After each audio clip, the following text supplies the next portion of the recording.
Republican Representative Chip Roy spoke about Charlie Kirk, praising his mission to bring the youth back to God and criticizing the proliferation of smartphones in our society. A lot of people keep branding Charlie as a conservative activist. Sure, he unapologetically advanced his definition of conservatism.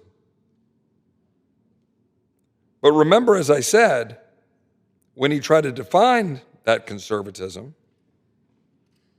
he talked about it in the context of faith. He said, as I said a minute ago, you have to point them toward ultimate purposes and toward getting back to the church, getting back to faith, getting married, having children. That is the type of conservatism that I represent. And I got to be honest, that should be the essence of conservatism and the essence of who we are. What point is there to living free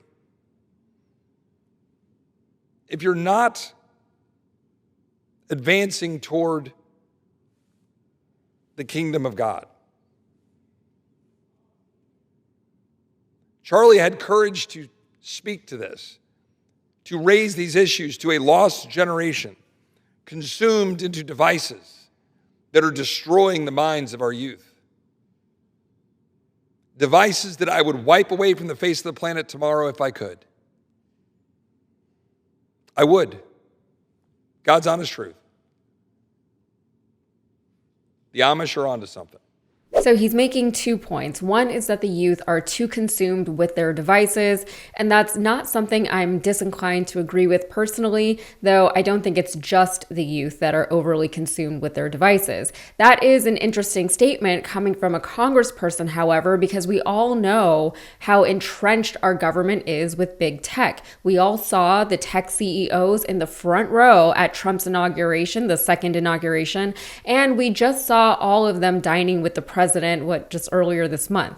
If he's proposing that we all just chuck our devices into the trash tomorrow and go back to a pre-2007 way of life, he won't hear any complaints from me, but he will get run out of Congress by all of the corporations that are making billions, if not trillions of dollars off of these things. And that's not just the tech companies, but also all of the companies that advertise or operate through smartphones and tablets. Besides, our society has been molded around the smartphone by this point. So living without one would mean living an alternative lifestyle, which is very difficult for most average people to do. Having these devices that cost hundreds or thousands of dollars is effectively no longer a choice that we get to make for ourselves, just as buying and driving cars are effectively no longer choices that we get to make for ourselves, because most of our neighborhoods and towns and cities have not been designed to function without them. But freedom, right? The other point that was made was that Charlie Kirk wanted to get back to God.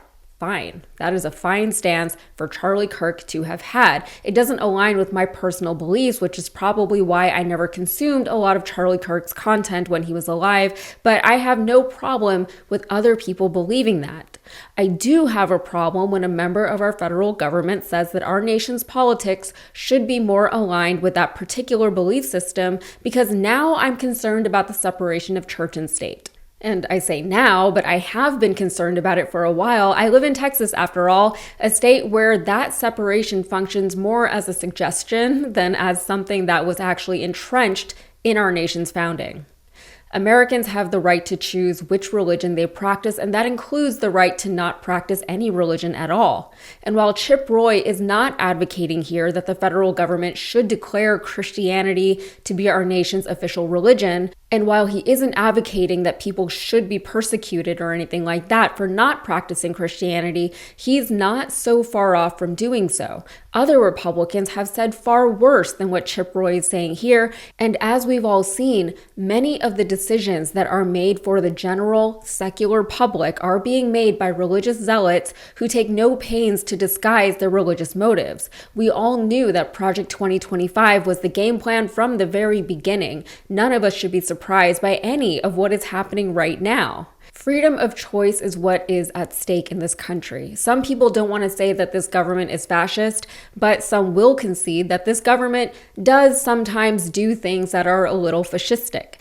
Since when was a little bit of fascism acceptable for the American people? Fighting against fascism was a point of pride for us not that long ago. Small government was a thing that Republicans loved and wanted more of and were willing to fight for, and yet here we are. That same party of small government is taking over American cities and corporations with the support of its voters, sometimes by force, and the other party is doing nothing, literally nothing about any of it. And now Jimmy Kimmel has been pulled off the air. People who support the actions of this current government, and I'm talking specifically about the last week or so, but really this goes back years, not just to the start of this current Trump administration, but this goes all the way back to before Trump announced his candidacy back in 2015, because even back then, he was wholly and indiscriminately discrediting the news and deliberately eroding our collective ability to discern what's real and what isn't in a way that lots of us back then said was a huge problem that would lead to much bigger problems in the future.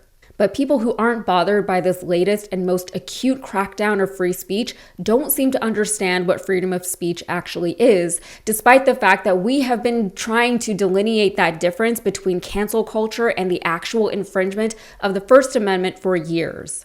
For one, there are a lot of people on the left who are not active participants in cancel culture as it has come to be practiced. Also, while the right has positioned itself as a group that is against cancel culture, they love to cancel things. They do it all the time. They were just mad about Cracker Barrel, 2 weeks ago, to the point that Cracker Barrel is now projecting lower sales because of all the backlash they received after changing their logo. Also, I've said this before, but cancel culture is really just capitalism at work, or rather, it's the way that capitalism has been sold to the American people. It's laissez-faire capitalism. It's the natural adjustment of the markets. It's using consumer dollars as indicators of what people want or need to buy. In a truly laissez-faire capitalist society, which by the way, our society is not, the consumer is supposed to have options. So if you don't like one of your options, you as a consumer are free and welcome and encouraged to shop elsewhere. You are free and encouraged to buy a competitor's product instead, because that is how the system is supposed to work. You're encouraged to give your dollar to products and companies that cater best to your personal needs and preferences, and in so doing, you support the companies that give you what you want, and you don't support the companies that don't give you what you want. When Elon Musk tried to say that it was illegal to boycott Teslas, how did that even make sense in his mind or to the people who supported his comment? Boycotting is just not buying something. There are lots of reasons to not buy a machine that sells for tens of thousands of dollars. As far as I know, there's no way to police the reason as to why someone is not buying something, let alone something worth tens of thousands of dollars. I don't know why that is so hard for people to understand. If an actor says or does something I don't like, I have the option to just not see their movies. But there are also lots of reasons as to why I would choose to not see movies starring certain actors. If I just don't like the actor, I don't have to see their movies. If I don't think that they are good actors, I don't have to watch them do it. If I don't like the type of movies they make, I don't have to watch those movies. I love Patrick Wilson because he sings beautifully, but I don't watch his movies because they scare me and he doesn't sing in them, so there is nothing in his movies for me. Either way, being unlikable is not a criminal offense, so no one's going to throw you in jail for being unlikable. But when you do a job that depends on people liking you, then yes, being unlikable might cost you some money. Do I think that cancel culture can get a little out of hand in online communities? Yes, absolutely, 100%.